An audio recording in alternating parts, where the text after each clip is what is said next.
Leheküljed nummerdatakse. Lehekülgede nummerdamiseks valime lisa,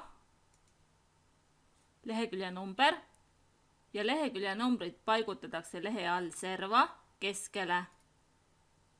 Esimesele lehele tekkis number 1, teisele lehele number 2, kolmandale 3 ja nii edasi. Tiitellehel ei tohi lehekülje numbrit näidata, kuigi tiitelleht arvestatakse esimeseks leheks. Lehekülje numbri eemaldamiseks esilehelt teeme päise ja jaluse riistades linnukese erinev esilehekülg ette. Seepeale lehekülje number tiitellehelt eemaldatakse.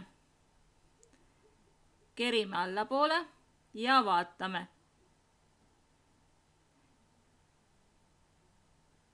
Teisele lehele jääb number 2, kolmandale number 3 ja nii edasi. Päisest ja jalusest väljasaamiseks teeme topeltklõpsu muu teksti peal. Kui tundub, et lehekülje numbrid on liiga kõrgel lehe alumisest servast, tuleb küljendusmenüüst valida lehe häälestus ja paigutussakilt määrata, et jaluse kaugus lehe servast on väiksem. Okei.